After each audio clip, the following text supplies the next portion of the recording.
Etc Bangla চ্যানেলে সবাইকে জানাই স্বাগতম। তো ফ্রেন্ডস, নন্দীগ্রামে শুভেন্দুর জয়কে চ্যালেঞ্জ জানিয়ে হাইকোর্টে মমতা, শুনানি বেলা 11টায়। তো ফ্রেন্ডস, এই নিয়ে ভিডিওটিকে আলোচনা করা হবে। তো ফ্রেন্ডস, ভিডিওটি স্কিপ না করে প্রথম থেকে নিয়ে শেষ পর্যন্ত দেখুন।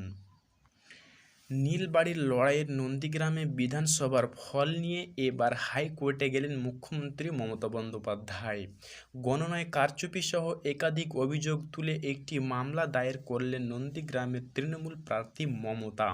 শুক্রবার বেলা 11টা নাগাদ কলকাতা হাইকোর্টে বিচারপতি কৌশিক চন্দ্রের বেঞ্চে এই মামলার শুনানির সম্ভাবনা রয়েছে বলে হাইকোর্ট সূত্রে জানা গিয়েছে।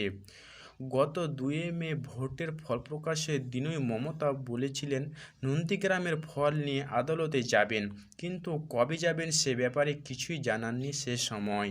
ভোট গণনার দিন টান উত্তেজনায় প্রথমে খবর চাউর হয় 1200 ভোটে নন্দীগ্রামে জয়ী হন মমতা। তার ঠিক কিছুক্ষণ পরে আবার খবর আসে নন্দীগ্রামে মমতা নয়, জিতেছেন শুভেন্দু। 1900-র কিছু বেশি ভোটের ব্যবধানে তিনি জিতেছেন নন্দীগ্রামে। পরে শুভেন্দুকে জয় ঘোষণা করে রিটার্নিং অফিসার। তখন সেই গণনায় কারচুপি অভিযোগ তুলেছে তৃণমূল। সেই অভিযোগের ভিত্তিতে এবার নন্দীগ্রামে বিধানসভা কেন্দ্রে পুনর্গণনার দাবি জানালেন খোদ মমতা।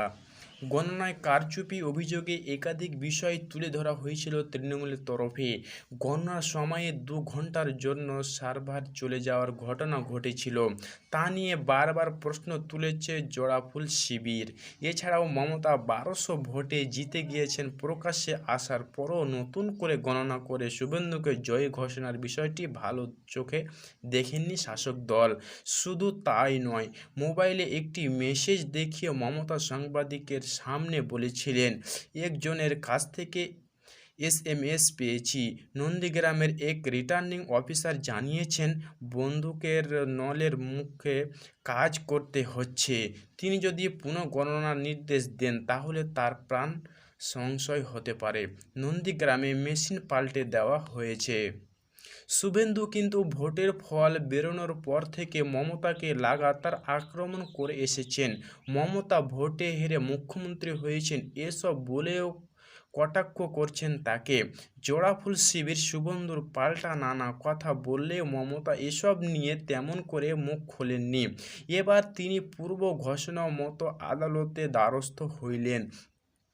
প্রবীণ তৃণমূল সাংসদ সৌগত রায় বলেছেন, নির্বাচন নিয়ে যদি কারো অভিযোগ থাকে তাহলে একমাত্র উপায় হচ্ছে জনপ্রতিনিধিমূলক আইন অনুসারে ইলেকশন পিটিশন করা। নিয়ম হচ্ছে ভোট প্রক্রিয়া শেষে 1.5 মাসের মধ্যে এই পিটিশন জমা দিতে হয়। হাইকোর্টে এই ধরনের মামলার শুনানি শুরু হলে টানা শুনানি চলে। মুখ্যমন্ত্রী আগেই বলেছিলেন গণনা নিয়ে তার অভিযোগ আছে, সঙ্গে অন্যান্য অভিযোগ আছে। নিয়ম মেনে মুখ্যমন্ত্রী 1.5 মাসের মধ্যে সে পিটিশনটি জমা দিয়েছেন। 2 মে ভোটের ফলাফল বেরিয়েছে। 17 জুন 1.5 মাসের মেয়াদ শেষ হয়েছে। তার আগেই মুখ্যমন্ত্রী পিটিশন দায়ের করে শুক্রবার থেকে মামলা শুরু হয়ে যাচ্ছে। মুখ্যমন্ত্রী যে ঘোষণা করেছিলেন সে প্রতিশ্রুতি মতোই তিনি কাজ করেছেন। তো ফ্রেন্ডস, এই মুহূর্তে যে সবচাইতে বড় আপডেটটি ছিল তোমাদেরকে জানিয়ে দেওয়া হলো। আর হ্যাঁ ফ্রেন্ডস, এই ধরনের লেটেস্ট ভিডিও পেতে চ্যানেলটিকে অবশ্যই সাবস্ক্রাইব করবেন এবং পাশে থাকা বেল আইকনটিকে প্রেস করতে ভুলবেন না।